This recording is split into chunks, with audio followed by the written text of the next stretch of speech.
Hi, I'm Jason Kofi Hay. I'm an artist and I'm responding to the Power of Stories exhibition that took place since August.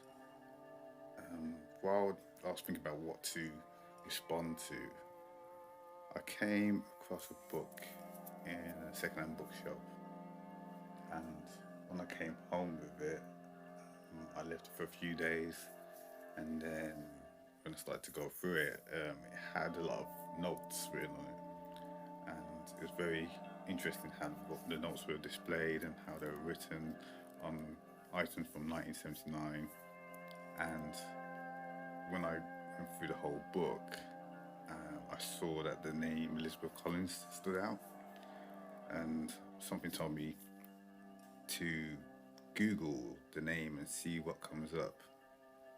And when I Googled the name, I saw that she was the wife of Cecil Collins, and he was an artist that I was very fond of when I used to go to exhibitions in the Tate Britain. I'd always stop by and see one of his pictures, which was called The Music of Dawn. It was a very beautiful, optimistic picture. He drew a lot of images about fools and angels. Elizabeth was an artist in her own right, but she was Cecil's muse and inspiration. When going through the book, I saw that Elizabeth Collins made a lot of notes around the theme of conscience and how important it was to act on that conscience and that inner voice. The book was by John Bennett about Russian mystic Gurdjieff, and he was a figure that I was aware of over the years.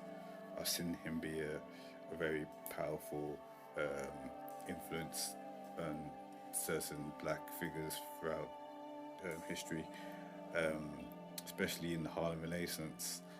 His teachings went over to a few artists around that time, a time when black Americans were looking to kind of get away from slavery and the whole term of the Negro.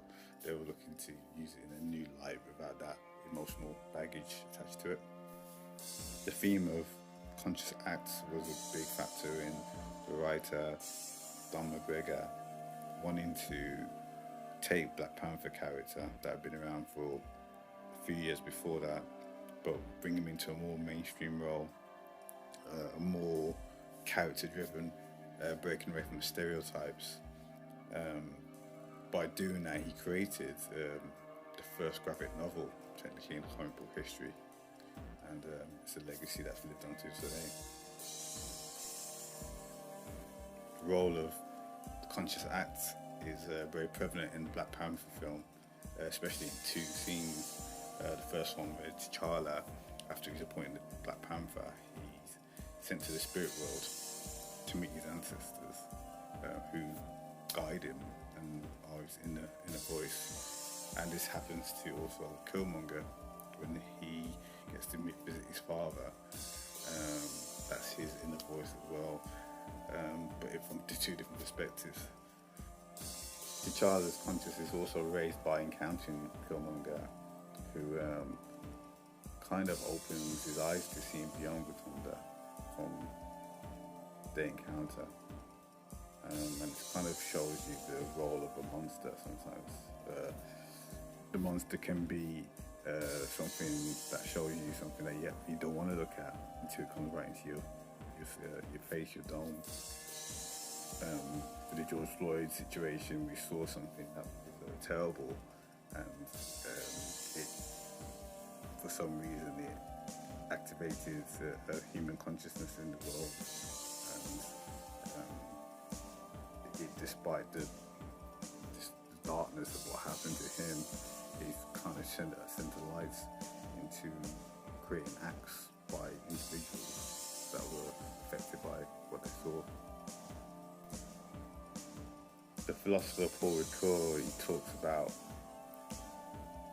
responsibility, and the phrase "here I am," kind of standing up for something that hasn't been sin but it's ready to be accepted.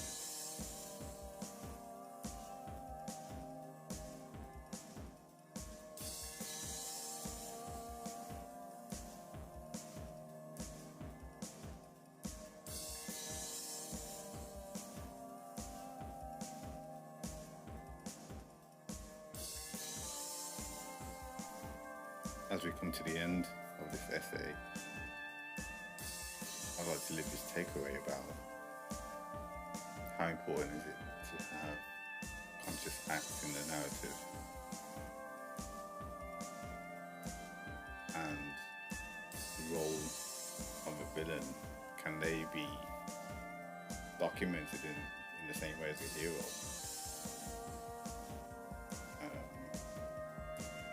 And when's the last time you said the word, "Here I am"? And what acted you to do that? Bob, keep on talking to the people. They might never hear your voice again. Keep on talking to them for a little while until you're cool, man. Well, you see, the people have a voice inside of them that talk to them, you know. That is a voice that these people must listen to. Because in everything you're going to do, there's a wrong way and a right way. And if you listen good, you will know the right way. True. You know? Because there is a voice inside talking to everyone. Seeing? True. Seeing.